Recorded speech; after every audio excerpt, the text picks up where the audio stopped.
Graça e paz, queridos irmãos. Estamos reunidos para mais um culto de doutrina nesta noite, para a honra e glória do nosso Deus.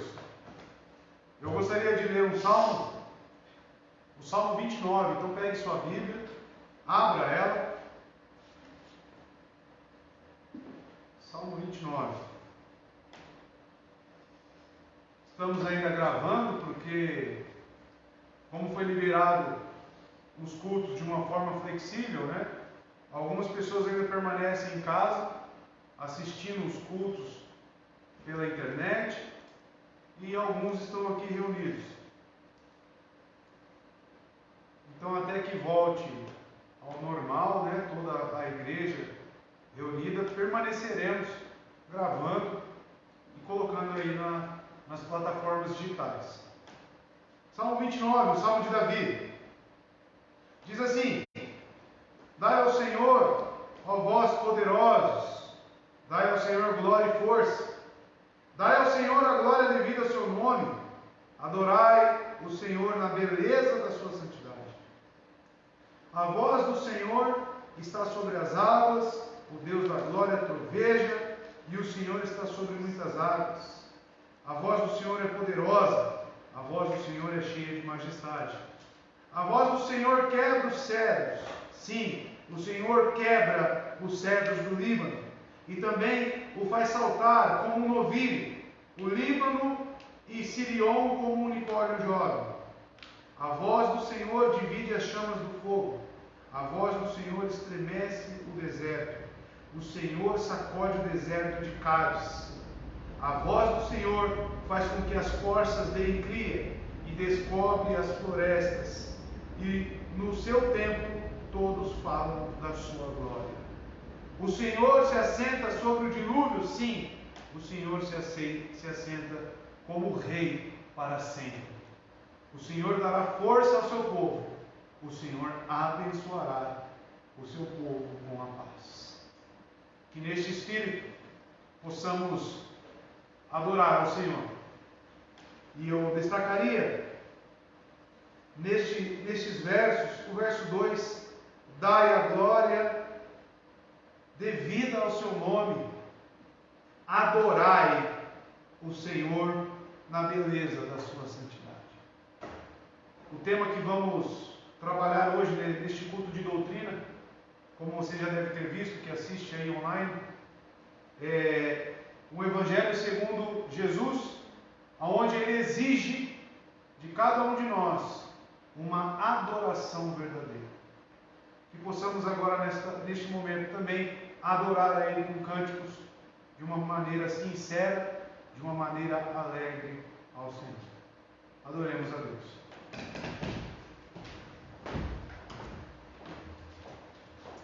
Boa noite, irmãos.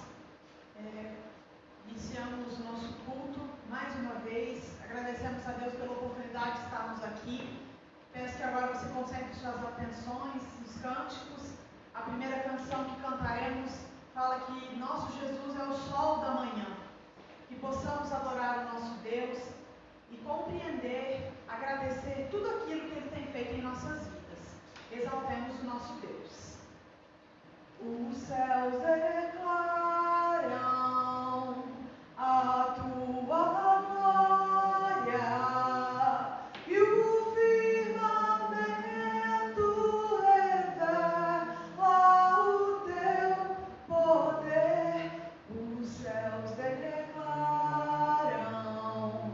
a tua glória e o firmamento revela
que era, aquele que é e que há de vir.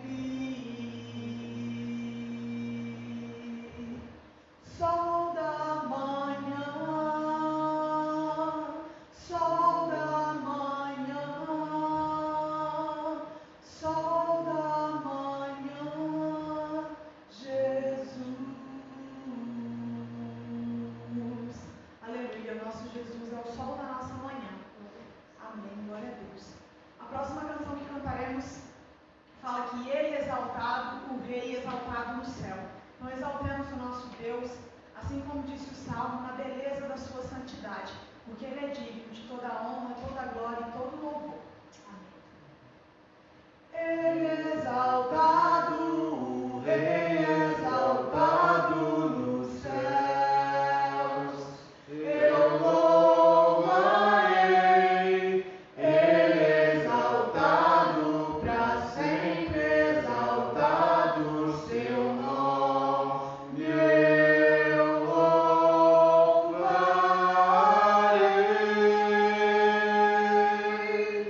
Ele é o Senhor, sua verdade vai sempre reinar.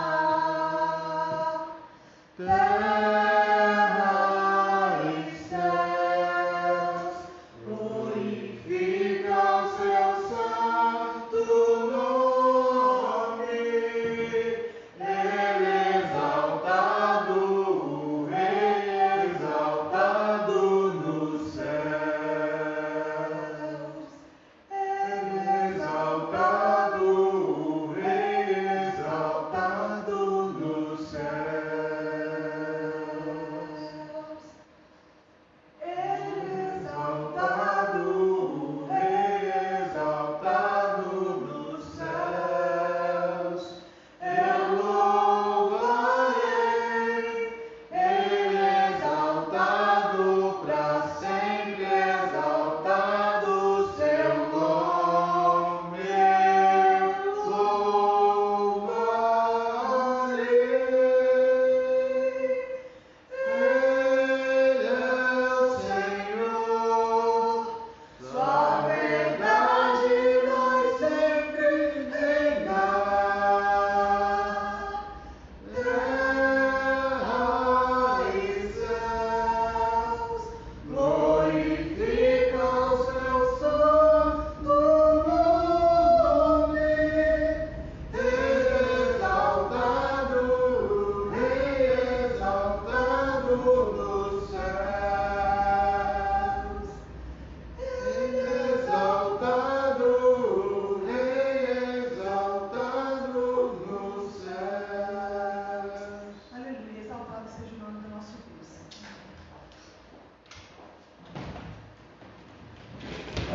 Aleluia, irmãos. Esse é o momento de dízimos e ofertas. Eu gostaria que você abrisse a sua Bíblia em Provérbios, capítulo 3, verso 9 e verso 10. O texto de Provérbios diz assim: honra ao Senhor com os teus bens e com as primícias de todos os teus ganhos. Assim se encherão os teus celeiros abundantemente, e as tuas prensas irromperão com vinho novo. Este provérbio, esta pequena seção do capítulo 3 do livro de Provérbios, ela retrata para nós a gratidão do coração daqueles que honram ao Senhor com os teus bens, e também contém aqui no verso 10 promessas de abundância, promessas de fartura. E fartura esta não significa ter para esbanjar. Fartura esta é ter, sendo que não falte em nossos lares e em nossas despensas. E com certeza quem tem um coração alegre ao Senhor, ele pode honrar a Deus e receber essa porção, esta parcela do nosso Deus, contido nessas promessas maravilhosas do verso 10. Está aqui passando a conta da nossa igreja, para você que está distante, está nos assistindo. O Banco do Brasil, agência 6535, dígito 8, conta corrente 11509, dígito meio. Isadora Molina Fiorito é a nossa favorecida. O CPF é o 435-255-218, dígito 63. Você pode aí, como eu sempre falo, tirar um print ou depois pausar o vídeo. Abra sua Bíblia agora no Evangelho de João, novamente. Semana passada, no culto de doutrina, se os irmãos lembram sobre quem eram os personagens ali, principais? Quem era, pessoal? Sobre o que falamos? Hã? Cego? Cego é os milagres. A Laura falou cego aqui. Culto de doutrina. Da mulher. Mulher? Não, novo nascimento. Novo nascimento, irmãos. Nicodemos. A passagem de Nicodemos. A Laura depois tem que resgatar os vídeos aí e ver de novo, né, Laura? É, de domingo os milagres. Pode acender a luz, filha. Capítulo 4. Hoje vamos ler uma grande sessão aqui, de bastante versículos. Do versículo 3 ao versículo 26. E o título aqui da nossa pregação, hoje é o Evangelho segundo Jesus, aonde ele exige uma adoração verdadeira. Então, como o nosso irmão Vitor aqui acertou, semana passada vimos que o Evangelho segundo Jesus Cristo exige um novo nascimento. Agora vamos observar, segundo o texto das Escrituras, que o Evangelho segundo Jesus exige uma adoração verdadeira. Vamos ler o texto. Evangelho segundo João, capítulo 4, do verso 3 ao verso 26. E ele deixou a Judéia e partiu novamente para a Galiléia. E era-lhe necessário passar por Samaria. E então ele chega a uma cidade de Samaria que é chamada Sicar, perto das terras que Jacó deu ao seu filho José. Ora, o poço de Jacó estava ali. Jesus, pois, cansado da sua viagem, assentou-se assim junto do poço. E era cerca da hora sexta. Então, vindo a mulher de Samaria para tirar água, disse-lhe Jesus: dai-me de beber. Verso 8, entre parênteses, talvez a sua versão esteja aí como na minha, diz que pois seus discípulos tinham ido à cidade para comprar alimento. Então Jesus estava sozinho. Verso 9, então disse-lhe a mulher samaritana: como é que tu, sendo um judeu, pedes de beber a mim, que sou de Samaria? Porque os judeus não se relacionam com os samaritanos. Verso 10, Jesus respondeu e disse: se tu conheceras o dom de Deus, e quem é o que te diz, dai-me de beber, tu lhe pedirias e ele te daria água viva. Verso 11, disse-lhe a mulher: Senhor, tu não tens com que tirar, e o poço é fundo. Onde, pois, tens a água viva? Verso 12, és tu maior do que Jacó, o nosso pai, que nos deu o poço, do qual ele mesmo bebeu, e os seus filhos e o seu gado? Verso 13, Jesus respondeu e disse: qualquer que beber desta água terá sede novamente. Verso 14, mas aquele que beber da água que eu lhe der, nunca terá sede. Mas a água que eu lhe der, se fará nele uma fonte de água a jorrar para a vida eterna. Verso 15, disse-lhe a mulher: Senhor, dai-me dessa água, para que eu não tenha sede e não venha aqui tirá-la. Disse-lhe Jesus: vai, chama o teu marido e vem cá. A mulher respondeu e disse: eu não tenho marido. Disse-lhe Jesus: tu disseste bem, eu não tenho marido. Porque tu tiveste 5 maridos, e o que agora tens não é teu marido. isso dissestes com verdade. Disse-lhe a mulher: Senhor, eu vejo que tu és um profeta. E no verso 20, nossos pais adoraram neste monte, e vós dizeis que é em Jerusalém o lugar onde o homem deve adorar. Disse Jesus: mulher, creio, a hora vem, em quem neste monte, nem em Jerusalém, adorareis o Pai. Vós adorais o que não conheceis, nós adoramos o que conhecemos, porque a salvação é dos judeus. Verso 23, mas a hora vem, e agora é, em quem os verdadeiros adoradores adorarão o Pai, em espírito e em verdade, porque o Pai procura a tais para adorá-lo. Verso 24, Deus é um espírito, e os que o adoram devem adorá-lo em espírito e em verdade. Verso 25, e a mulher disse-lhe: eu sei que vem o Messias, que se chama o Cristo. Quando ele vier, nos anunciará todas as coisas. No verso 26 e último, Jesus disse-lhe: eu sou o que falo contigo. Incline sua cabeça, vamos orar mais uma vez e buscar o entendimento no Espírito Santo. Senhor nosso Deus, estamos diante da Tua palavra, exposta, lida, e agora, Deus, nos preparamos aqui para receber, entendendo, compreendendo e aplicando esta palavra em nossas vidas. Senhor Deus, nos conceda, através da ação do Espírito Santo, a interpretação, o entendimento, a iluminação da nossa mente, Deus.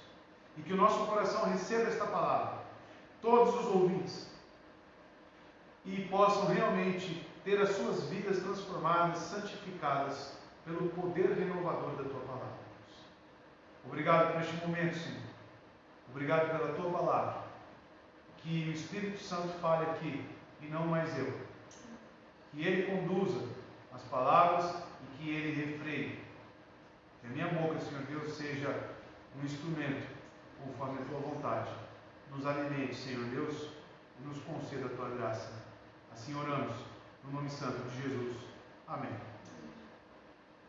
Ele exige uma adoração verdadeira. Estamos estudando com base na cristologia, e quando eu falo cristologia, eu já expliquei desde o início dessa série de mensagens que estudamos as doutrinas de Cristo, tanto da sua divindade quanto da sua humanidade, e principalmente daquilo que Ele ensinou. E aquilo que Ele ensinou, e inclusive quem Ele é, encontramos nos Evangelhos. Estamos agora destrinchando um pouco e compreendendo o que é o Evangelho segundo Jesus Cristo. E já vimos aqui que o Evangelho segundo Jesus Cristo, em seu primeiro momento, ele exige um novo nascimento. E usamos o texto de Nicodemos para embasar todo esse nosso estudo, toda essa nossa conversa. Agora, porém, utilizaremos o texto de João, capítulo 4. Este encontro com esta mulher samaritana, a qual você já conhece, esse texto muito utilizado pelas pessoas. Mas eu encaro a você agora, te encorajo a confrontar a maneira como você recebeu os ensinos dessa passagem. O que realmente está em jogo aqui? O que realmente Cristo está apresentando para essa mulher? E é com base nesse texto, nesta narrativa aqui, deste diálogo, na verdade um diálogo entre Jesus e a mulher, o que podemos extrair de ensinamentos sobre o Evangelho segundo Jesus. E sabemos que, com base na semana passada, a mensagem que Jesus nos envia, o Evangelho segundo Jesus Cristo, é um Evangelho onde Jesus reprova a autojustiça, principalmente de um fariseu, no caso que era Nicodemos, quanto ao estilo de vida também libertino, agora encontrado aqui, e adúltero. O ministério de Jesus, descrito nos capítulo 3 e capítulo 4, do Evangelho de João cobre os dois extremos de modo moral. Então, no primeiro momento, observamos a vida de um fariseu chamado Nicodemos, um líder religioso daquela época, onde toda a sua teologia e conhecimento de Deus se resumia na autojustiça, se resumia nos seus feitos e naquilo que ele cumpria. Tanto que ele é confrontado por Jesus Cristo para nascer de novo. E ele, sabendo sobre o que Cristo estava falando, ele diz: como é possível? Como é possível começar de novo? Porém, agora vemos que um oposto. De um lado temos Nicodemos, um legalista, cumpridor da lei, e do outro lado agora temos uma mulher adúltera, uma vida totalmente leviana, uma vida devassa. João, capítulo 4, tem um dos diálogos mais conhecidos e mais belos dos evangelhos. Realmente, aqui nosso Senhor oferece a salvação a uma adúltera, como se estivesse oferecendo um copo d'água. Mas não confundamos a sua oferta direta com uma mensagem leviana, com uma mensagem simples, com uma mensagem que tenta transformar a graça em uma graça barata. Não encontramos aqui um evangelho sem exigências. Não existe nada de facilidade aqui neste texto. Aquele que se opõe à salvação pelo senhorio, e muitas pessoas se encontram enredadas por esse tipo de evangelho, que não é necessário esta salvação segundo o senhorio de Jesus Cristo. E o que seria uma salvação segundo o senhorio? É uma salvação segundo a obediência a Cristo, uma vida realmente que o adore. E as pessoas que se opõem a isso apontam nesta narrativa como uma prova de que a salvação é um dom sem qualquer exigência de um compromisso de vida por parte do pecador. É simplesmente um copo d'água. E aquele que bebe, está tudo resolvido. Muitos encaram este texto como um embasamento para esse tipo de teologia. Uma teologia da graça barata. Uma teologia de uma graça onde não possui exigências para com aqueles que são atingidos por ela. Jesus conhecia o coração dessa samaritana. Lembra-nos, antes de mais nada, temos que nos lembrar que Jesus conhecia o coração dessa mulher. E as palavras dirigidas a ela tinham todo um objetivo segundo as circunstâncias e segundo aquilo que ela vivia. E também segundo aquilo que ela conhecia da parte de Deus. E o fato dela ser samaritana traz muitas coisas para a compreensão deste texto. Então Jesus conhecia este coração, Jesus conhecia quais eram as suas dúvidas, quais eram os seus anseios, sabia exatamente que a mensagem que ela precisava ouvir, qual tipo de mensagem era necessário para que fosse trazida a fé. Jesus não fez qualquer menção, por exemplo, do salário do pecado, arrependimento, fé, expiação, sua morte, sua redenção, a sua ressurreição. Nós lemos o texto aqui, não tem nada contido aqui de um evangelho explicado nas suas minúcias. Deveríamos então concluir que esses elementos, com o qual eu falei, arrependimento, expiação, morte e ressurreição, são dispensáveis à mensagem do evangelho? São elementos não muito importantes? Será que pelo fato deles não estarem citados aqui neste diálogo, é simplesmente por isso que podemos considerar que o salário do pecado, arrependimento, a expiação, a morte, a ressurreição são elementos dispensáveis? É claro que não, né, meu irmão? Eu digo para os irmãos sempre que Bíblia se interpreta com Bíblia. Eu não posso tomar por base um diálogo onde Jesus tinha objetivos diretos com aquela mulher para falar que todo o Evangelho se resume a isso. E muitas pessoas tem cometido este erro. Eu não posso falar que o Evangelho é apenas isso. Eu tenho que olhar para ele e extrair o que realmente significa o Evangelho, com base em todo o Evangelho. Mas muitos utilizam deste texto para embasar a sua teologia deficiente.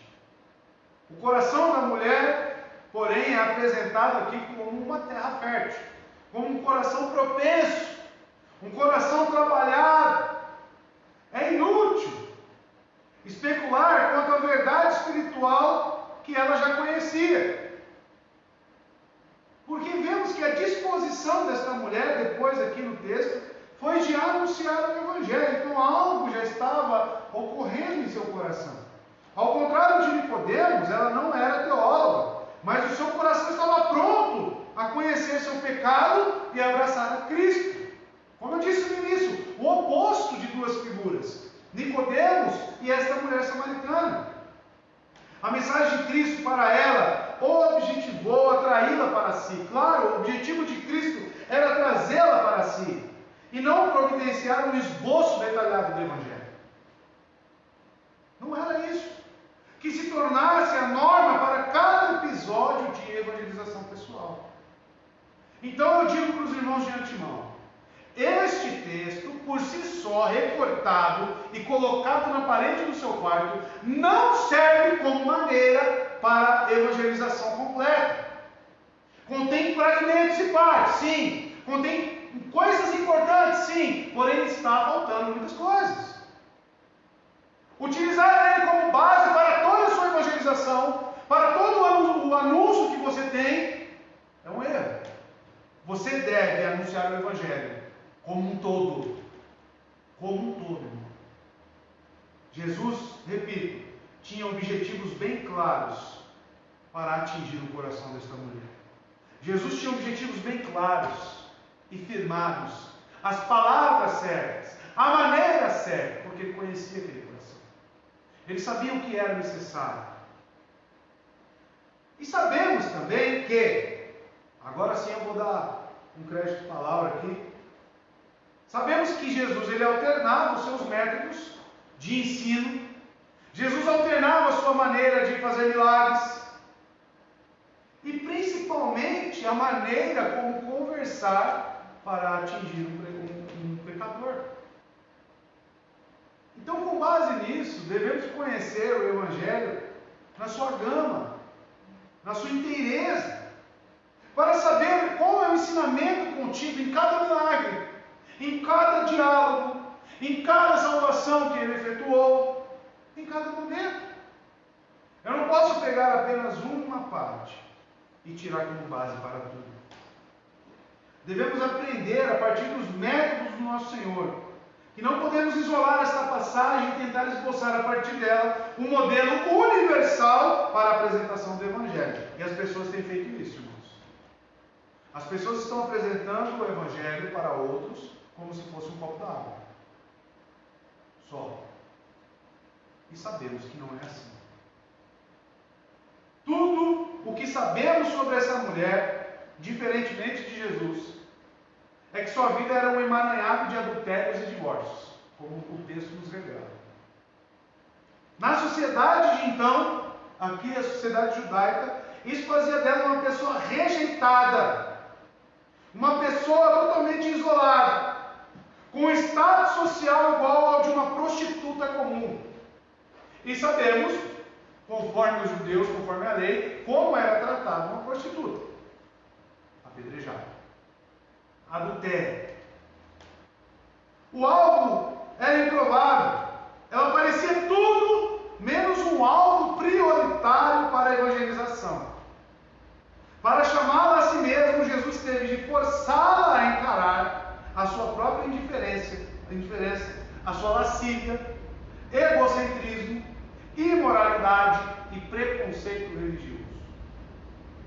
Jesus teve que chamá-la e confrontá-la com todas essas realidades que estavam na sua vida.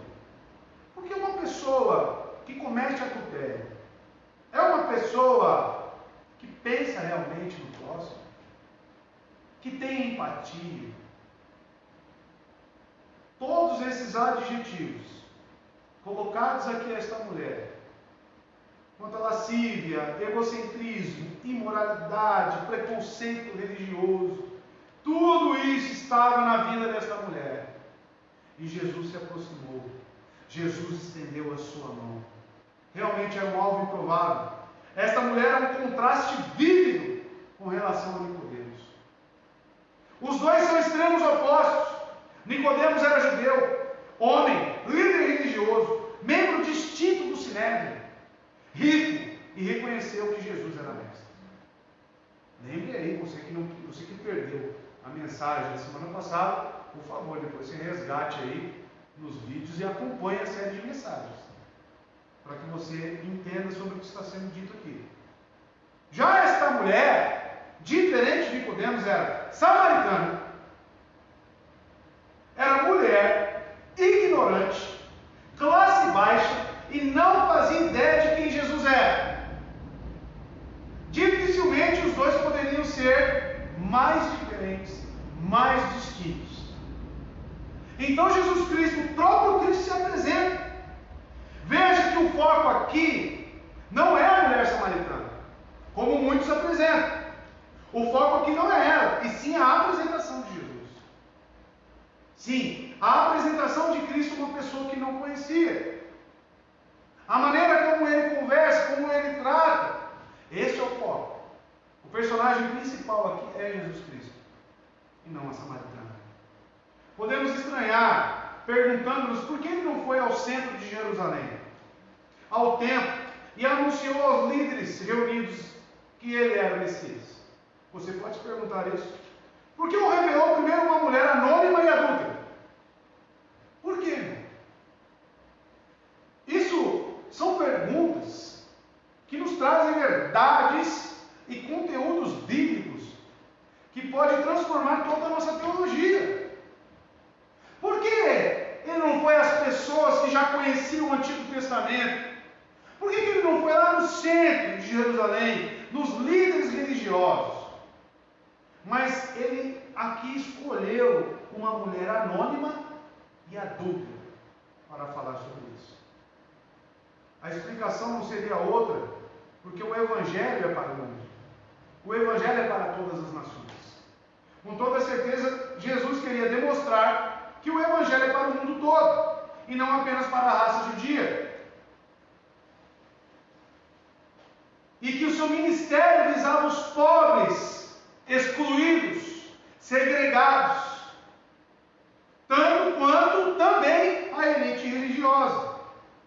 Não era apenas para eles, não era apenas para os judeus. Jesus aqui está demonstrando para cada um de nós que não existe essa acepção de pessoas ao que tange ao anúncio do Evangelho.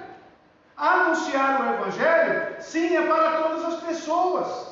E não existe condição da pessoa que o faça não merecedora de ouvir as boas novas. Isso é o que o texto nos traz. Um Evangelho para o mundo. Somente um diálogo aqui é apresentado. As Escrituras nada apresentam de específico quanto aos pensamentos e emoções dessa mulher. Não é nos dado perceber até onde ela entendeu o que Jesus estava falando. Porque acompanhamos aqui nessa leitura prévia que muitos pontos ela ainda não estava entendendo. Ou se entendeu. A oferta que o Senhor lhe fez de dar água viva, o que significava isso para ela? Ela se tornou crente? Você pode se perguntar. Temos de nos lembrar que isso não está dito explicitamente no texto. Não está explícito isso, que ela se tornou uma crente. Leva a entender que sim, mas não está explícito. Chegamos a essa conclusão baseada especialmente pelo fato de que ela correu para anunciar às outras pessoas que ali moravam, naquela vila, naquele bairro, naquele lugar, naquele vilarejo. Então, repito, meus irmãos, toda essa introdução aqui é para dizer o quê? Para que você entenda que esse texto isolado, ele é perigoso. Por isso é preciso que tomemos o cuidado de compreender que esta passagem isolada, ela sozinha não é um fundamento para basearmos a nossa compreensão do que seja o Evangelho como um todo. Ponto. É para isso. E vamos aqui agora extrair algumas lições sobre esta passagem, mergulhando no texto. A lição do poço. O que é o Evangelho segundo Jesus? Com a lição desse poço, desta água, deste encontro com esta mulher. O verso 3, você pode acompanhar comigo aí. Quando o Senhor ficou sabendo disso, saiu da Judéia e voltou uma vez mais a Galiléia. Saiu da Judéia. Observe que os fatos que ocasionaram este encontro estão escritos no verso 1. Jesus tinha deixado a Judéia e estava a caminho da Galiléia. Olha o capítulo 4, verso 1. Portanto, quando o Senhor soube que os fariseus tinham ouvido que Jesus fazia e batizava mais discípulos do que João, embora o próprio Jesus não tenha batizado, mas os seus discípulos. Aí no verso 3, a qual estamos, ele deixou. Então, a notícia correu. Os fariseus ficaram sabendo que Jesus Cristo batizava e fazia discípulos mais do que João. E João era uma pessoa que incomodava os fariseus. Por quê? Raça de víboras, arrependam-se. João era uma pessoa que anunciava o Evangelho de uma maneira confrontadora. Ele preparava o caminho para Jesus de que maneira? Confrontando, cobrando e exigindo arrependimento, novo nascimento. O próprio João fazia isso. Porque agora eu te pergunto, por que estão apresentando o Evangelho hoje em dia que não cobra e não exige um novo nascimento das pessoas? Por que os batismos hoje em dia ocorrem de maneira a debanda, de baciada, eu costumo dizer? Pessoas que não tiveram nem ao menos um novo nascimento estão vindo à frente, se batizando. Isso é um erro. O Evangelho segundo Jesus Cristo nos exige um novo nascimento. Exige fruto de arrependimento. E este Evangelho, segundo Jesus, incomoda os líderes. Os líderes judeus odiavam João Batista, como eu falei, porque ele ensinava a verdade, condenando-os. Portanto, imagine o que pensavam a respeito de Jesus, sendo que ele batizava mais que João e fazia mais discípulos do que João. Imagine qual era o ódio e como os líderes religiosos olhavam para Jesus Cristo, sem dizer a popularidade, que era algo que incomodava eles também.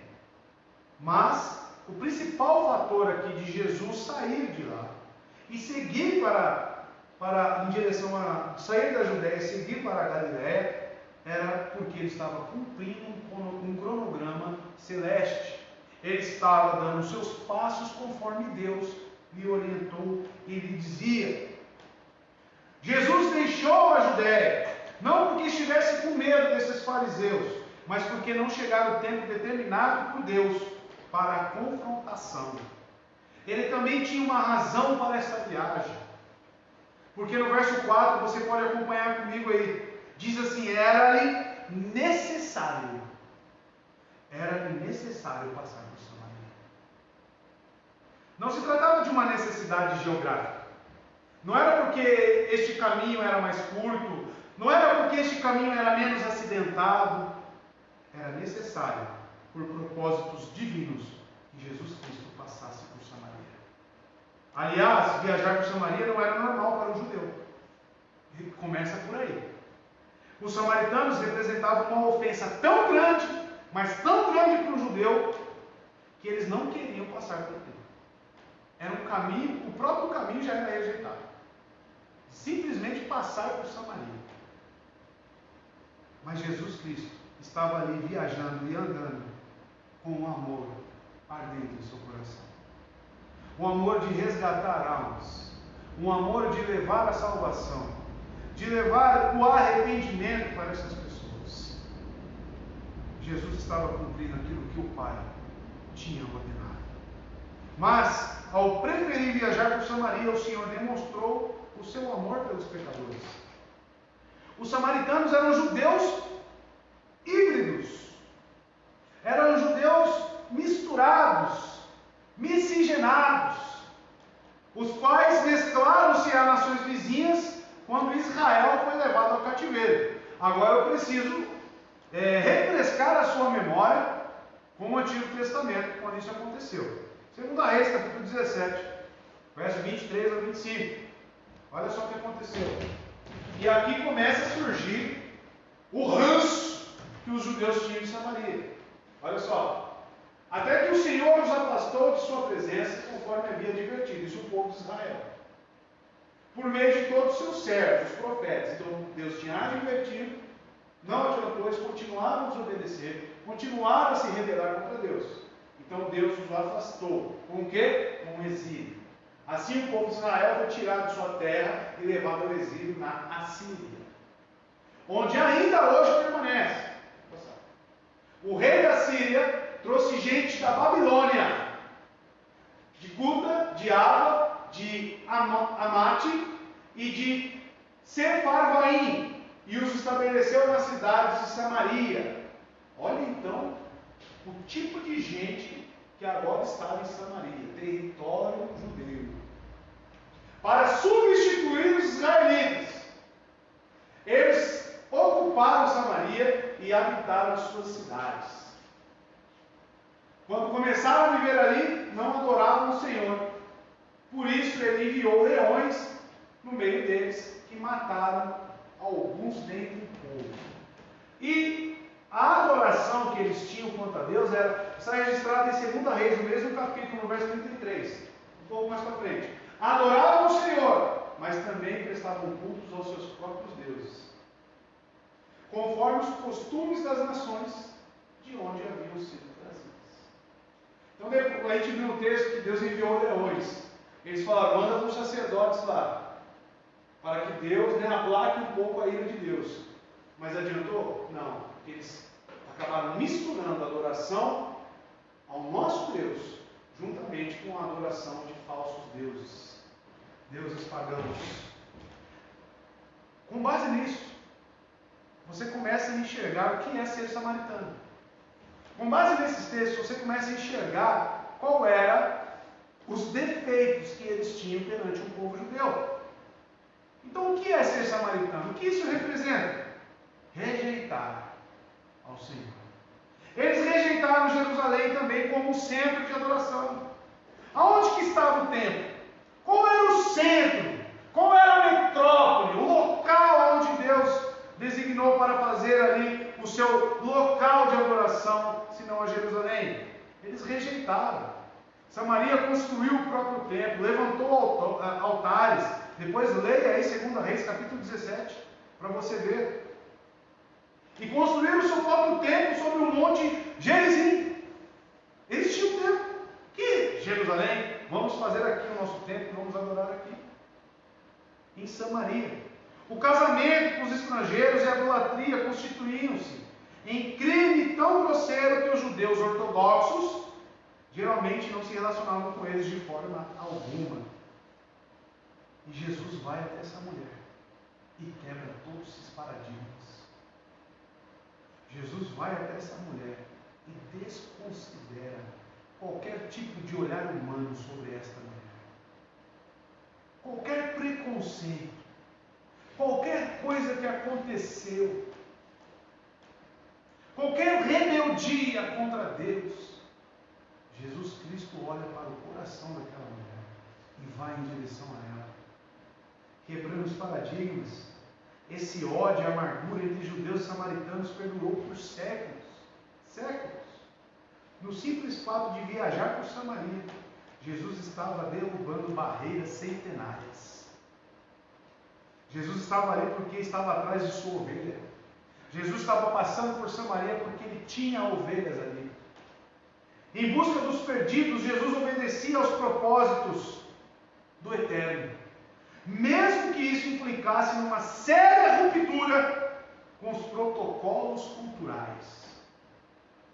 Ele iria estar ali, estar lá, quando chegasse o tempo correto, predeterminado pelo nosso Senhor. Lucas 19:10 diz que ele veio buscar os perdidos. Olha só o que diz: pois o Filho do Homem veio buscar e salvar o que estava perdido. E qual era a isso diz que assim chegou em uma cidade de Samaria, chamada Sicar, perto das terras que Jacó dera ao seu filho José, no Antigo Testamento. No verso 6 ainda diz: havia ali um poço de Jacó. Jesus, cansado da viagem, sentou-se à beira do poço. Isto se deu por volta do meio-dia. O tempo perfeito para Deus. Se tivesse chegado ao poço 10 minutos de antecedência,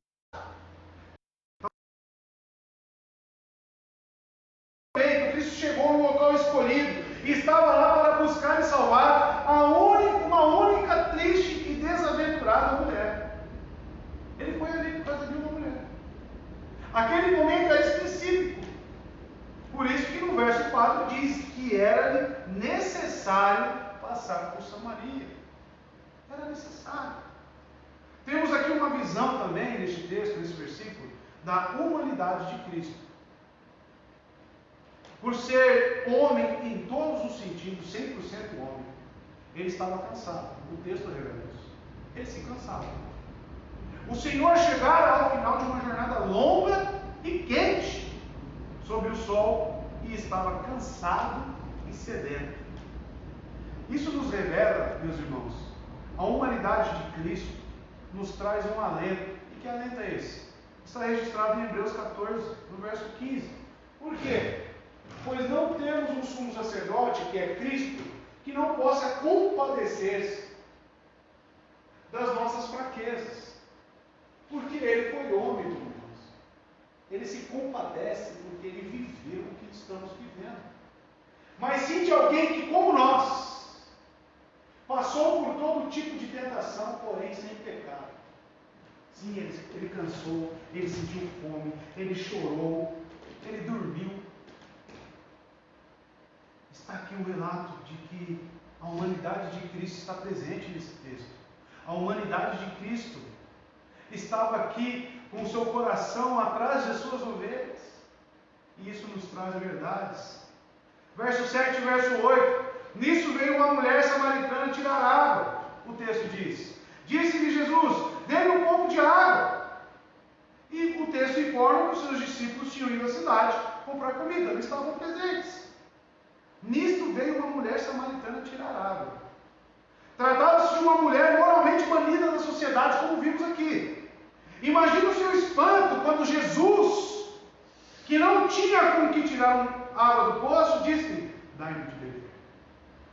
Imagine para essa mulher o fato dela ser adúltera, como ela era enxergada pelos próprios samaritanos. Agora estava ali um judeu, porque ela o reconhece como judeu. Ela vê Jesus Cristo vindo a ela, falar com ela, estar pisando no território de Samaria e ainda pedir um copo d'água. O que isso representa para você? Será que existem barreiras entre você e Cristo? Será que essas barreiras não estão apenas na sua mente? Não existem barreiras, meu querido irmão, que façam com que Cristo não chegue até você. Não existe situação ou condição que seja pior ou igual a dessa mulher. Porém, o texto nos traz e nos revela que Cristo chegou até ela, Cristo pisou onde ela estava, Cristo falou com ela, Cristo lhe pediu algo. Com toda certeza, eu posso aqui afirmar para você que ela ficou surpresa. Não só porque estivesse acostumada a ser evitada por todos, mas também porque em sua cultura, homens não conversavam com as mulheres em público, ainda que fossem suas esposas. Essa era a cultura. É a cultura do povo judeu. Ali estava Jesus Cristo, um homem falando com uma mulher. Com certeza ela ficou espantada, surpresa. No verso 9, a mulher samaritana lhe perguntou: como o Senhor, sendo judeu, então ela reconheceu que ele era judeu, pede a mim, uma samaritana, água para beber? Pois os judeus não se davam bem com os samaritanos, diz o verso 9. Além do mais, Jesus havia quebrado a barreira racial. Ela estava surpresa com o fato de Jesus haver lhe falado. E ainda mais por ele haver pedido água de um vaso impuro. Deus não faz acepção de pessoas, meus irmãos. E Jesus não se envergonhou de beber água do vaso de uma mulher por quem ele viera morrer.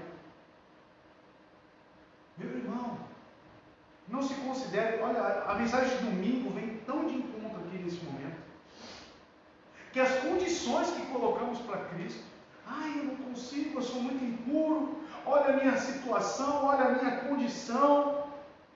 Deus não faz acepção de pessoas. Olha o que diz em Atos, capítulo 10, versos 34 e 35. Então Pedro começou a falar, agora percebo, porque até para Pedro isso foi difícil de entender, como um judeu. Agora percebo verdadeiramente que Deus não trata as pessoas com parcialidade. Mas de todas as nações aceita todo aquele, mas de todas as nações, Deus amou o mundo de tal maneira, é sobre isso que está falando. O mundo, em João 3,16, eu já falei isso, mas eu gosto de dar ênfase, das pessoas que têm transformado esse texto em algo que ele não é. Mas de todas as nações, aceita todo aquele que o teme e faz o que é justo. Ele aceita. Não existe barreiras. Deus não faz acepção de pessoas. Ninguém está fora do alcance de Cristo. Nem esta mulher, nem o fariseu como Nicodemos, nem mesmo o leproso mais repugnante. Não, nada está tão longe que Cristo não possa alcançar. No verso 10, Jesus respondeu: se você conhecesse o dom de Deus, repito, se você conhecesse o dom de Deus, e quem lhe está pedindo água, você lhe teria pedido, e ele lhe teria dado água viva. De repente, então, Jesus muda as circunstâncias. De um pedinte, ele passa a ser o receptor, aquele a qual pode oferecer alguma coisa àquela mulher. Então, olha o texto. Se você conhecesse o dom de Deus, se você entendesse o que é salvação, se você entendesse qual é a sua condição, e quem vos fala, quem está aqui te pedindo, você lhe teria pedido e ele lhe teria dado água viva. Jesus inverte. Inicialmente ele estava sedento e ela tinha água. Agora falava-lhe, como se ela fosse a pessoa sedenta e ele tivesse água. A questão não mais era a necessidade física dele, mas a carência espiritual dela. Apesar dela inicialmente parecer não compreender, ele ofereceria água viva para sua alma ávida. Olha que maravilhoso. Muitos sustentam que a fé salvadora não se faz acompanhar a ideia de obediência ou submissão. Eles geralmente apontam para a oferta que Jesus fez aqui para essa mulher como uma prova de que não se requer qualquer sujeição à sua autoridade divina. É só ir a Ele, é só pegar um copo d'água e acabou. E está todo mundo salvo. Esse texto aqui é fortíssimo na mão daqueles que o interpretam erroneamente. Não é sobre isso. Temos que acompanhar o texto. Temos que seguir. Um autor anônimo chega a dizer que os sinônimos de fé no Novo Testamento não podem significar sujeição. Vamos analisar. Por exemplo, nas duas passagens a seguir apresentadas, João 4,14 e João 6,54. Obviamente, essas afirmações sugerem apropriação e não sujeição. Veja bem, João 4, verso 14. Mas quem beber da água que eu lhe der, nunca mais terá sede. Pelo contrário, a água que eu lhe der se tornará nele uma fonte de água a jorrar para a vida eterna. Realmente, sugere apropriação, porque é Ele quem dá e é Ele quem transforma. É uma apropriação de Cristo. João 6,54 também diz, olha, todo que come a minha carne e bebe o meu sangue tem a vida eterna. E eu o ressuscitarei no último dia. Realmente as pessoas encarar esses textos como uma apropriação e apenas isso é necessário, elas estão em partes omitindo uma gama imensa do Evangelho. Aí eu pergunto, será que o verbo beber transmite a ideia de apropriação? Agora que vem a questão. Divorciada, separada de sujeição?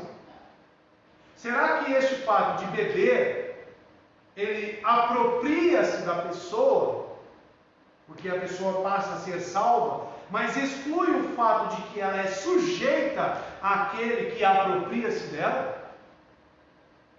Aí eu te pergunto, por que então, se você respondeu, é claro, que as duas ideias de apropriação e sujeição não podem ser separadas, por que eles separam? Por que as pessoas separam? Como é que eu digo que eu sou dele, que eu sou apropriação dele, sendo que eu não tenho sujeição ao Senhor? Como é que isso é possível? E utilizam esses versos, aquele que beber, aquele que comer da minha carne e do meu sangue. Eles falam, realmente, olha aí, como é simples o Evangelho. Ele se apropria de mim. Se eu creio nele, eu bebo desta água. Se eu creio nele, eu como e bebo desse sangue. Como da carne e bebo do sangue. Só como que fica a questão da sujeição a Cristo? É possível separar? Claro que não, irmão. Claro que não. Ambos os textos fazem uso do verbo beber, num sentido que claramente implica rendição e obediência completas. Veja comigo Mateus capítulo 20, verso 22. Disse Jesus, vocês não sabem o que estão pedindo. Podem vocês beber o cálice que eu vou beber? Podemos, respondeu ele. Lembra dessa passagem? Quem será? Coloque um à sua direita e o outro à sua esquerda. Será que isso aqui implica em obediência? Porque ele se joga na situação, eu vou beber deste cálice, vocês vão? Qual que era o cálice de Cristo? Obedecer ao Senhor, cumprir com os propósitos de Deus para a vida dele. Então ele assimila o beber aqui com a obediência que ele tinha em Deus, o nosso Senhor Jesus. Como é que eu posso tirar as duas coisas do mesmo pacote? Olha só em João 18, verso 11. Jesus, porém, ordenou a Pedro, guarde a espada, acaso não haverei de beber o cálice que o Pai me deu? Que cálice é esse? O que ele está se referindo? Será que não implica isso aqui em obediência? Me responde, irmão. Será que isso aqui não traz a ideia de obedecer a Deus? Por quê? Qual que era a atitude de Pedro aqui? Não vai prender Jesus não. Não, para! E deu uma espadada lá no soldado romano. Aí Jesus falou isso para ele. Por quê? Pedro estava tentando impedir que Jesus obedecesse ao Pai. Será que beber desta água não implica em obediência? Alguns dizem que não. Além disso, é uma seletividade temerária tentar definir fé utilizando uma metáfora. Porque Jesus Cristo está utilizando de uma figura de linguagem. Ele está utilizando de uma metáfora aqui. Será que eu posso definir todo o meu embasamento de evangelização, todo o meu conhecimento de fé em uma metáfora? Será que não tem textos mais claros que eu possa definir o que é fé? Definir o que é ser crente em Jesus Cristo? Ou eu vou utilizar de uma metáfora para embasar tudo isso? Temos que pensar. O que faremos então com os versículos tais como João 3,36? Pode projetar aí. E Hebreus 3, 18 e 19, os quais claramente equiparam a desobediência e a incredulidade. João 3,36. Primeiro, quem crê no Filho tem a vida eterna. Já quem rejeita o Filho não verá a vida, mas a ira de Deus permanece sobre ele.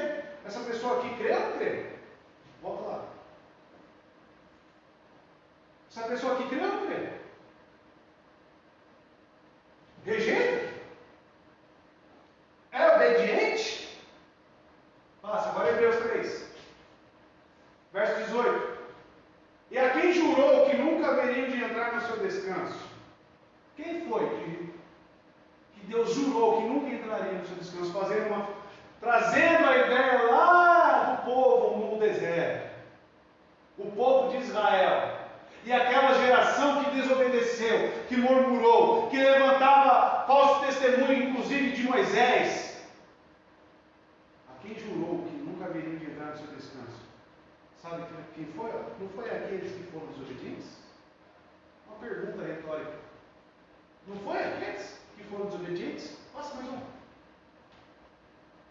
Vemos assim que foi por causa da incredulidade, que acabamos de ver em João 3,36, incredulidade, que não puderam entrar. Como é que eu posso dizer então que é apenas um copo d'água? Como é que eu posso desassociar esses dois fatos? De uma fé genuína, de uma fé entregue por Cristo, porque o texto diz que é dom de Deus. Outra verdade que o texto nos traz: salvação não é o fato de eu ir, de eu encontrar, de eu aceitar. Se eu aceito a Cristo, se eu me rendo a Ele, é porque Ele me encontrou primeiro. Porque o texto é claro, se você conhece o dom de Deus, ele está falando sobre o quê? Está aqui, gente. Aí você vai em Efésios, fé é o quê? Dom de Deus. Vai lá em 2 Coríntios, capítulo 12. 1 Coríntios, perdão, capítulo 12. Veja lá se fé está relacionada como dom de Deus. Está aqui no texto. Irmãos, a ideia de separar obediência de salvação, de fé em Cristo, é uma ideia errada. Isso é errado. Não existe salvação sem obediência. Acabamos de ver aqui. Acabamos de ver. Verso 11 e 12. Disse a mulher: o Senhor não tem com que tirar água, e o poço é fundo. Onde pode conseguir essa água viva? Ela ainda não estava entendendo. Acaso o Senhor é maior do que nosso pai Jacó, que nos deu o poço do qual ele mesmo bebeu, bem como seus filhos e seu gado? Você é maior que eles? Infelizmente, parece que ela continuava pensando em termos literais, e Jesus estava trazendo todo um sentido espiritual. Se ela soubesse quem estava ali e o que ele estava falando, tudo mudaria. Ele era muito maior do que Jacó, e a sua água muito melhor do que a de Jacó. O Senhor deu mais explicações sobre as propriedades singulares de sua água. Olha só o 13 e o 14. No texto, Jesus respondeu: quem beber desta água terá sede outra vez. Qual? Do poço. Mas quem beber da água que eu lhe der, nunca mais terá sede. Pelo contrário, a água que eu lhe der se tornará nele uma fonte de água a jorrar para a vida eterna. Esta água era para matar a sede de uma alma ressequida. O que Jesus estava falando era uma água para a alma. Era salvação. As almas que encontram o alento de Cristo, sua redenção, jamais sentem sede porque são saciados, são preenchidos e completos pelo efeito vivificador do Espírito Santo. Por isso que flui rios de águas vivas. Porque o Espírito Santo passa a habitar no crente, que tem a sua alma ressequida, nutrida, alimentada, hidratada por esta água. Verso 15, a mulher lhe disse: Senhor, dê-me dessa água, para que eu não tenha mais sede, nem precise voltar aqui para tirar água. Aparentemente ela continuava confusa, continuava não entendendo, sem saber exatamente se ele se referia à água, literalmente, ou a alguma coisa espiritual. Fosse o que fosse, ela desejava essa água viva. Se era literal, se não era, ela está... Não, essa água aí. Entendendo ou não entendendo? Um autor diz, agora eu quero que você preste atenção no que eu vou ler aqui. É difícil não nos impressionarmos com a magnificente simplicidade da transação que Jesus propõe a essa samaritana carregada de pecados. A própria ausência de complicação faz parte da sua sublimidade. Tudo se resume em dar e receber.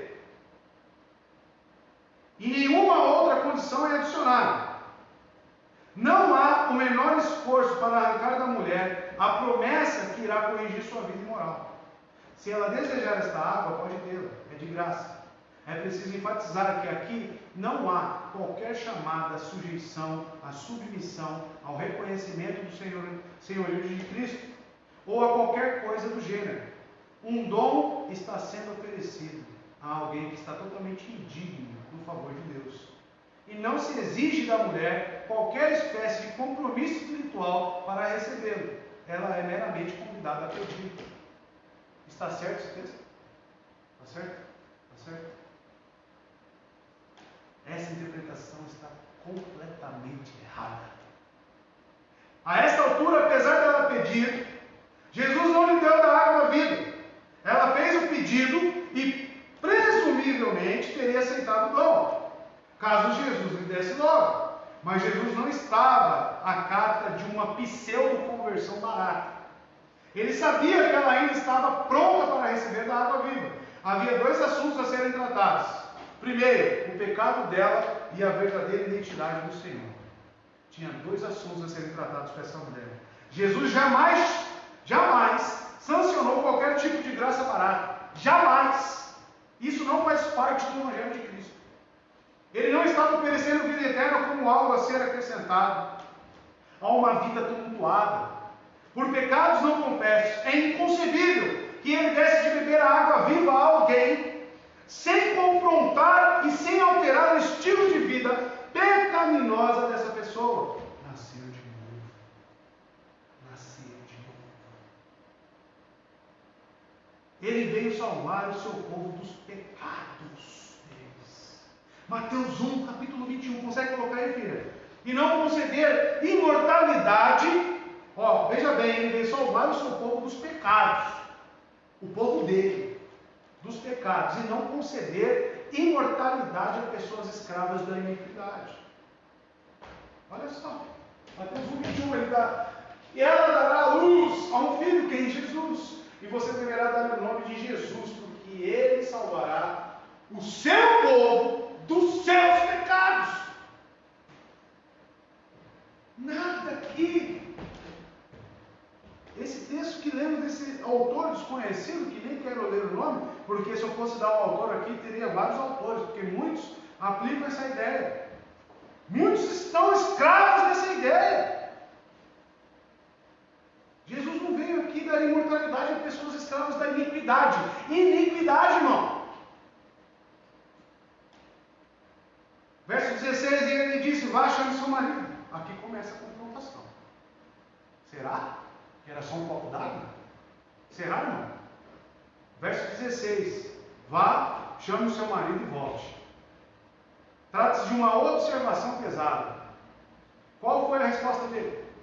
A tudo que ela disse. Ela fala, perceba no texto, a mulher disse, no 15, só voltando rapidinho para você entender.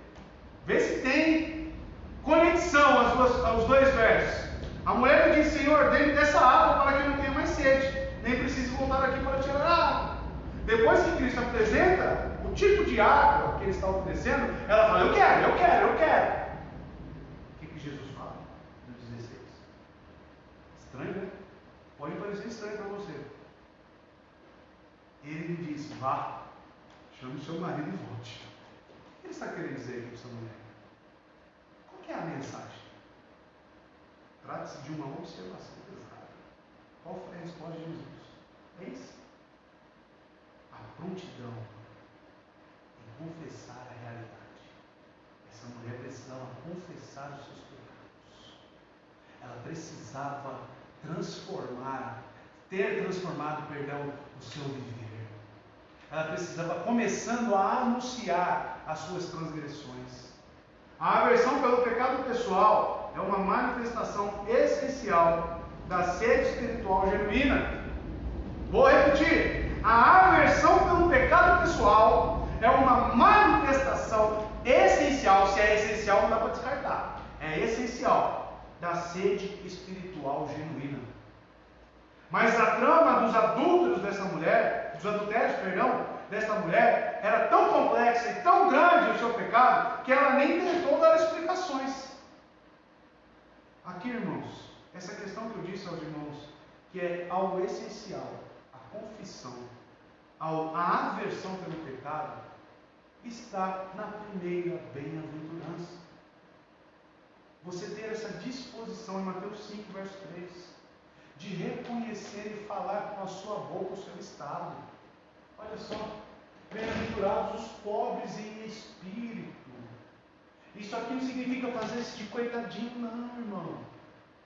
Não é ficar se arrastando por aí. Pois deles é o reino dos céus. Pois deles é o reino dos céus.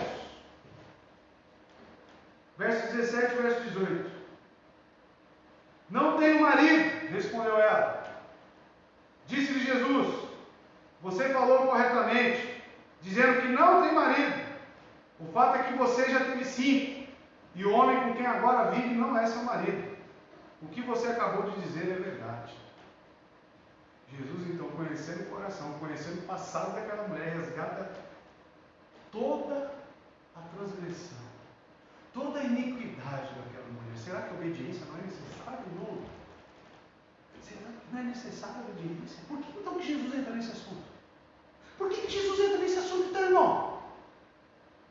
Eu queria perguntar isso para os pastores que pregam uma graça que não cobre o novo nascimento de uma pessoa. Eu queria perguntar para ele por que Jesus, para eles, né? Porque a gama aí é tão grande. Eu queria perguntar para eles por que então Jesus entra neste assunto e por que ele não encerrou no momento que ela falou: eu quero dessa água. Por quê? Porque se eu recortar até ali, eu consigo fazer o malabarismo que for.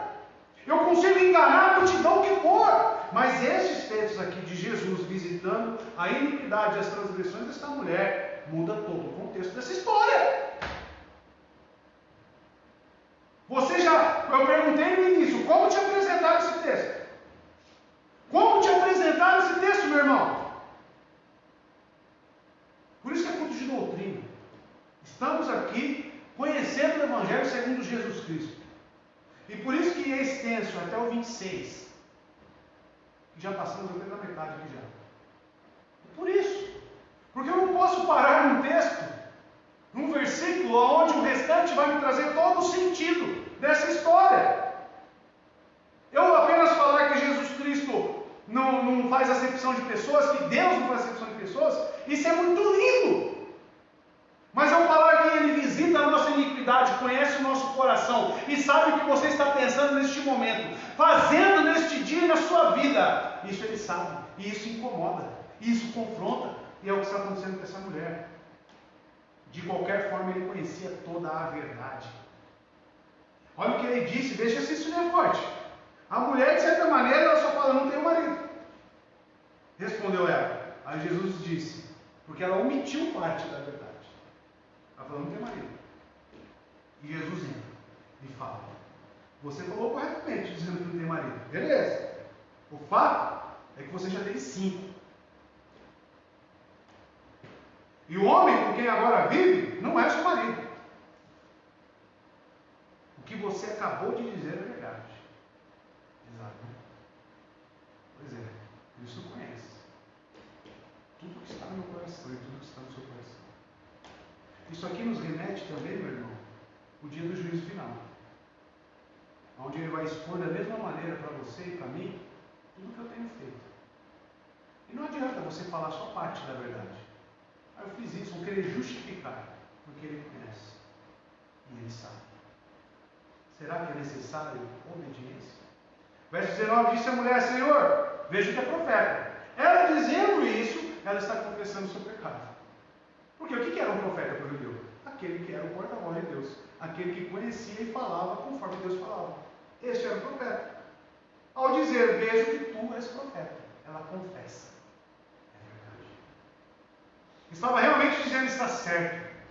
Sou assim mesmo. Essa é a minha vida de pecado. O que disseste a meu respeito é verdade. Aqui ela deve ter percebido que, fosse quem fosse aquele homem, ele conhecia todos os detalhes da sua vida de pecado. E aqui começa a entrar a humildade de espírito. Aqui começamos a observar que o coração desta mulher está sendo transformado. Ela está confessando com a sua boca: você está certo. É verdade isso. Ela tirara toda a capa de camuflagem que havia. Ela se despiu. Ela estava tendo um encontro com Cristo. Ela estava sendo humilde. Ela estava adorando Jesus Cristo verdadeiramente. Ainda assim, mesmo conhecendo completamente a depravação dela, ele lhe oferecia da água da vida. Porque esse fato dela falar que ele é um profeta e reconhecer que é pecadora, meu irmão, Jesus já sabia disso antes mesmo de falar. Ele já foi até ela sabendo daquilo que iria acontecer. Jesus Cristo estava aqui cumprindo Isaías 55:1. Olha só o que diz: venham todos os que tenham sede. Isaías 55:1. Venham todos vocês que estão com sede. Venham às águas. E vocês que não possuem dinheiro algum, venham. Se assemelha com a situação dessa samaritana. Comprem e comam. Venham. Comprem vinho e leite sem dinheiro e sem custo. Isso aqui representa esse texto, este encontro com esta mulher. A oferta da água viva não é só para os religiosos como Nicodemos. Todos os que têm sede são convidados. Todos os que têm sede a beber abundantemente da água viva. Até mesmo uma mulher adúltera, cuja vida estava carregada de pecado. Porque o nosso Deus é um Deus perdoador. Na continuação desse texto de Isaías 55, no verso 7, fala sobre esse Deus. 55:7. Que o ímpio abandone o seu caminho. Não é preciso obediência, né, irmão? Não é preciso novo nascimento, né? Que o ímpio abandone o seu caminho. E o homem mau, porque ele começa falando: vocês que têm sede, bebam. Mas olha o que ele já diz no 7. Depois leia isso aqui, fica a lição de casa para vocês todos. Isaías 55. Leia inteiro. Veja o que é uma salvação genuína. Aí você vai encontrar na Bíblia, Isaías 55. Que o ímpio abandone o seu caminho, e o homem mau os seus pensamentos. Volte-se para o Senhor, que terá misericórdia dele. Volte-se para o nosso Deus, pois ele perdoará de bom grado. Aí você já responde, meu irmão, o que é ter sede? O que é ter sede? O que é? Querer esse Deus, querer essa água. O que é? Deixa eu vocês. O texto revela. O texto já fala: venha quem tem sede. E ele próprio já responde isso. Quem é que tem sede? Verso 20. Nossos antepassados adoraram neste monte, mas vocês, judeus, dizem que é Jerusalém, que Jerusalém é o lugar onde deve se adorar. Momento de esclarecimento. Então aqui parece que ela desvia um pouco do foco. Parece que ela traz para um assunto, se torna ali um momento de esclarecimento para aquela mulher. Ela, sabendo que ele é um profeta, ela já resgata uma dúvida dela e lança até Jesus. Tendo reconhecido Jesus como mais do que um simples viajante, ela falou: certamente és um profeta. A mulher fez a primeira pergunta espiritual que lhe ocorreu. Qual que é? Gostaria de saber qual grupo está com a razão. Se é os judeus que falam onde devemos adorar é em Jerusalém, ou se nós que adoramos aqui em Samaria estamos certos. Quem é que está com a razão? Verso 21 e 22. Jesus declarou: creia em mim, mulher. Parece que Jesus já traz de volta aquilo que ele estava falando. Creia em mim, mulher. Está próxima a hora em que vocês não adorarão o Pai, nem neste monte, nem em Jerusalém. Ou seja, isso que você está aí me perguntando não é o foco e o objetivo que você deveria ter. Essa não deveria ser o centro aí das suas preocupações. Está próxima a hora em que vocês não adorarão o Pai, nem neste monte, nem em Jerusalém. Vocês, samaritanos, adoram o que não conhecem. Nós adoramos o que conhecemos, pois a salvação veio dos judeus. Porque Jesus era judeu. E ele estava ali, perante ela, o próprio judeu, oferecendo o quê? A salvação. Por isso que a salvação vem dos judeus. A resposta de Jesus, a semelhança do que aconteceu com Nicodemos, cortou o interesse mal direcionado da mulher. fazendo-a encarar sua necessidade real. O que ela precisava? De perdão, de arrependimento. E então, como que de passagem, ele ensinou a ela que os judeus estavam certos e não os samaritanos. Vós adorais o que não conheceis. A salvação vem dos judeus. Se ela tão somente soubesse que o judeu com quem estava conversando com aquele que viera até ela para trazer a salvação era o próprio Cristo. A questão não é realmente saber onde adorar. O que interessa é saber quando, a quem e como. Quando, a quem e como. Quando? Agora. Não existe mais tempo. É chegada a hora. O Cristo falou, está próxima a hora. Outra coisa, a quem? Ao próprio Cristo. A quem rendemos adoração? A quem clamamos a Deus, se é que você clama, para ser transformado? A semelhança de quem? A quem? E como? Sem obediência? Como é que eu adoro esse Deus? Sem obediência? Me responda. Me responda, pastor, que você prega aí que a salvação não é necessário o senhorio de Cristo. Me responda. Como eu adoro a Deus? Como que eu rendo a Ele o devido louvor sem a obediência? Como? O Senhor disse, mas vem a hora, e já chegou, quando os verdadeiros adoradores adorarão o Pai em espírito e verdade, porque são estes que o Pai procura para seus adoradores. A expressão vem a hora e já chegou deu às palavras de Jesus um senso de urgência. É urgente, pecador, que você precisa ter este encontro com Jesus. Isso é urgente, a hora já chegou. A hora é esta. E uma aplicação direta a essa mulher. Ele fala diretamente a ela, vem a hora, já chegou. Foi como se ele dissesse, você não tem que subir ao monte ou ir a Jerusalém para adorar, a hora é agora, aqui, neste momento. Você pode adorar aqui e agora. O Messias estava presente, o dia da salvação havia chegado, e este não era somente o dia do Messias, mas também era o dia dessa mulher. 2 Coríntios capítulo 6, verso 2, o tempo é agora. Diz assim, pois ele diz, eu ouvi no tempo favorável, e o socorri no dia da salvação. Digo-lhes que agora é o tempo favorável. Agora é o dia da salvação. E no verso 23 e 24, no entanto, está chegando a hora, e de fato já chegou, em que os verdadeiros adoradores adorarão o Pai, em espírito e em verdade. São estes os adoradores que o Pai procura, aqueles que adoram em espírito e em verdade. Como é isso? Sem obediência?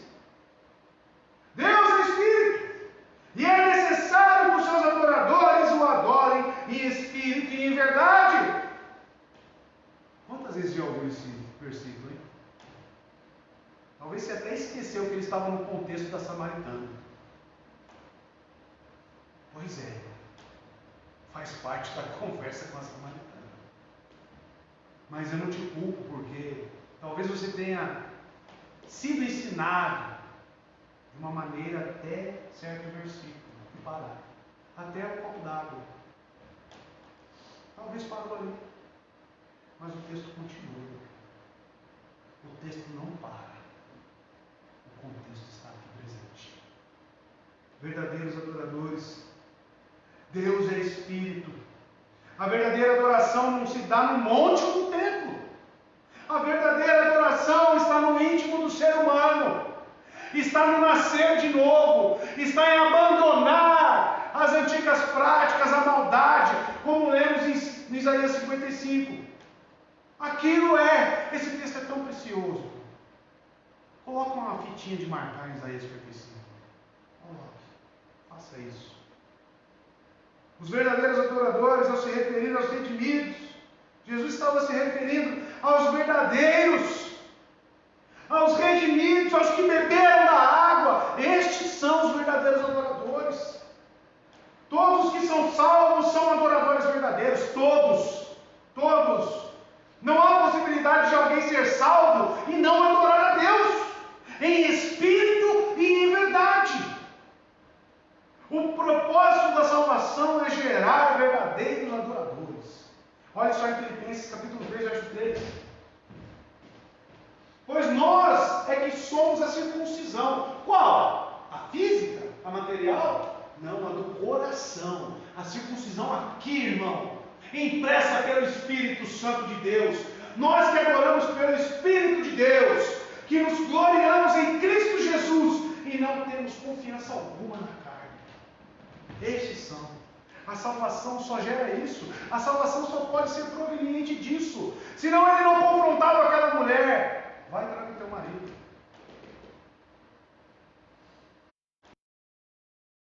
Vou perguntar para você. Ela foi uma... E para mim?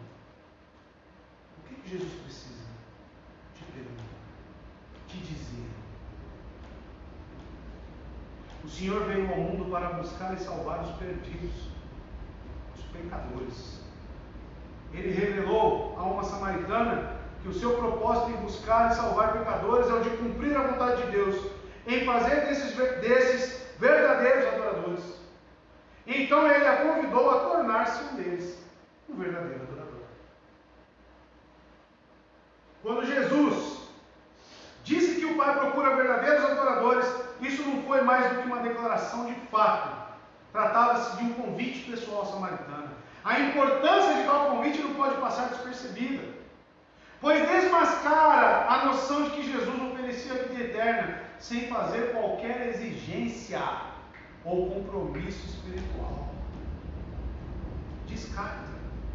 O fato dele ter dito: o Pai procura verdadeiros adoradores, pessoas que glorifiquem o nome de Deus com as suas vidas. Como que eu vou glorificar o nome de Deus, irmão? Permanecendo em adultério. Como que eu vou glorificar o nome de Deus? Permanecendo na mentira, permanecendo no engano. Como? Isso não glorifica o nome de Deus. Deus busca verdadeiros adoradores, que o adorem em espírito e em verdade, com o espírito humilde, com o coração quebrantado. Se eu te perguntar, você precisa se converter de novo? Se eu te perguntar agora, você aceita Jesus? Se você responder, por acaso, eu já aceitei. Não, eu já me batizei. Cuidado. Você pode estar trazendo uma mensagem que você não necessita de arrependimento constante. Cuidado. Deus busca adoradores verdadeiros, em espírito e em verdade. O que isso significa para você? O que isso significa? Desobediência? O que isso significa? Que tipo de evangelho é esse?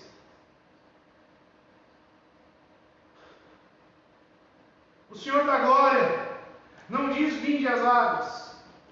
A parte do mandamento: deixe o perverso o seu caminho, como lemos em Isaías 55. O chamado para adorar ao Pai está em Isaías 45. O chamado para adorar o Pai, aquilo é a adoração verdadeira. Em espírito e em verdade, era uma convocação clara para a submissão espiritual. Submissão, do tipo mais profundo e amplo. Não era só beber água, não era só um aceite, não era. Era uma vida em submissão a Cristo, uma submissão espiritual. Verso 25 disse a mulher: eu sei que o Messias, chamado Cristo, está para vir. Quando ele vier, explicará tudo para nós. Mas a mulher continuava confusa e dificilmente poderia censurá-la por isso. Vieram ao poço apanhar um simples balde d'água, e numa conversa ligeira, os seus pecados foram expostos e descobertos. E ela fora desafiada a tornar-se uma verdadeira adoradora do Deus vivo. Uma simples busca de água se tornou uma tremenda confrontação. Mas confrontação essa que a tornaria uma verdadeira adoradora. Quem dera muitas pessoas pudessem ter esse encontro em um poço de água. Verso 26 e último, então Jesus declarou: eu sou o Messias. Eu que estou falando com você. apesar do texto não nos dizer especificamente que ela tornou-se crente, parece óbvio que isso tenha ocorrido. Creio que ela recebeu Jesus como Messias e Salvador, em algum momento entre os versículos 26 e 27. O dia da salvação havia chegado para ela. Ela iria tornar-se voluntariamente uma adoradora verdadeira. Beberia da água da vida, a graça irresistível do Messias, a vida penetrada no seu coração. Passo a passo, Jesus foi abrindo aquele coração pecaminoso, transformando e revelando-se a ela sobre quem ele era e do que era necessário para aquela alma. Aparentemente, ela reagiu com fé salvadora, porque ela anunciou o Evangelho naquele lugar. O seu tempo causou um profundo impacto sobre a vida, o testemunho dela. As Escrituras narram que muitos samaritanos daquela cidade creram nele. Acompanhe comigo. João 4:39. Olha só o que diz. Muitos samaritanos daquela cidade creram nele por causa do seguinte testemunho dado pela mulher. Ele me disse tudo o que eu tenho feito. Pode passar. Parei. Assim, quando se aproximaram dele, os samaritanos insistiram em que ele ficasse com eles. E ele ficou 2 dias. Ele atendeu, despediu isso. Mais um. E por causa da sua palavra, não por causa dos milagres, não por causa da sua palavra, muitos outros. Por isso podemos chegar à conclusão de que essa mulher foi salva. Sabiam que o Messias viria para endireitar tudo, e a maioria provavelmente antecipava com temor sua vinda. Essa perspectiva era exatamente oposta ao que os fariseus tinham. Como líderes judeus, aguardavam um conquistador vitorioso que iria abraçar a causa e destruir os inimigos. Eles achavam que quando o Messias vier, esses samaritanos serão destruídos, serão dizimados. E Jesus estava lá, na casa deles, pregando a eles. É justamente o contrário. Os samaritanos não tinham tal expectativa. Se os judeus estivessem com a razão, os samaritanos seriam alvo da ira do Messias. Mas quando aquela mulher veio e anunciou ao povo de Sicar que alguém que declarava ser o Messias havia tratado com ela em misericórdia, embora conhecesse todo o pecado dela, porque ele expôs isso para ela, seus corações apegaram-se a ele com entusiasmo. Sabe por quê, irmão? Jesus não olhou para ela e nem para os outros samaritanos como um judeu olhava. Jesus olhou com misericórdia. Contraste e reação deles com a dos fariseus, descrita em Lucas 15, verso 2. E murmuravam os fariseus e os escribas, dizendo: este recebe pecadores. É o que eles falaram para Jesus. Em essência, é precisamente isso que a mulher disse aos homens de Sicar. Ele se diz o Messias, mas recebe os pecadores. Essa é a diferença. O que era repugnante para os escribas era boas novas para esses samaritanos, porque estavam prontos a admitir que eram pecadores. Os samaritanos falaram. Foi Jesus mesmo quem disse: não vim chamar justos, e sim pecadores. Mas Mateus 19, verso 13. Mateus 9, verso 13, perdão. Aqueles que se recusavam a reconhecer o próprio pecado encontravam-no como juiz e não como salvador. A tais pessoas ele nunca ofereceu qualquer incentivo, conforto ou razão para terem esperança, porque se auto-justificavam.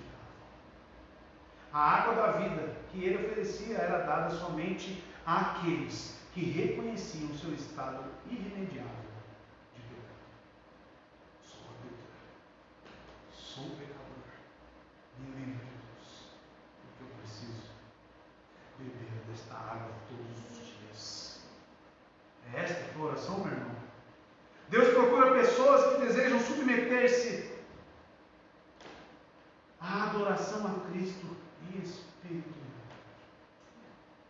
Esse tipo de adoração é impossível para quem quer que abrigue um pecado em sua vida, um pecado oculto que ninguém pode saber.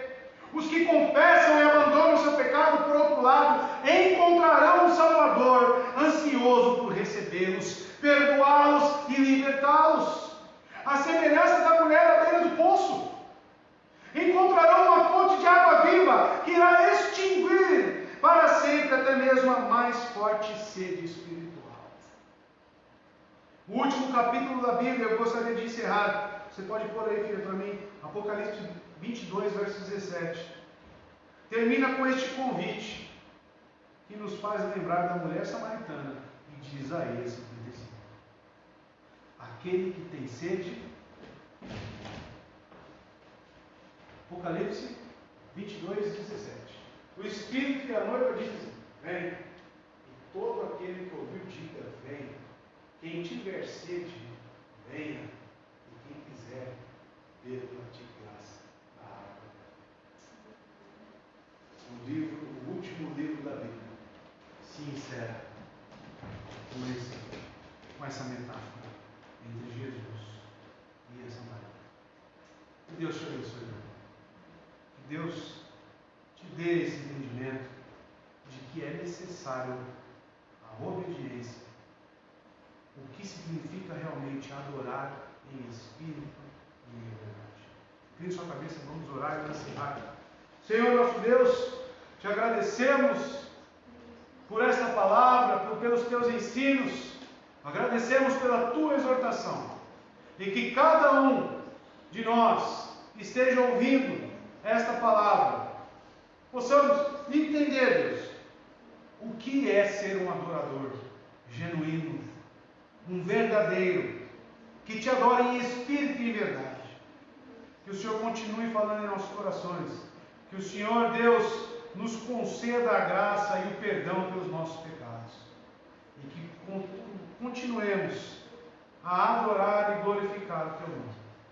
Que a graça e a paz do nosso Senhor Jesus Cristo, que a comunhão e a consolação do Espírito Santo esteja com toda a igreja, esteja com todos nós. Oramos assim, em nome de Jesus. Amém, Senhor Deus. Uma ótima semana, meu irmão. Fique com Deus. E até sexta-feira aqui no culto de oração.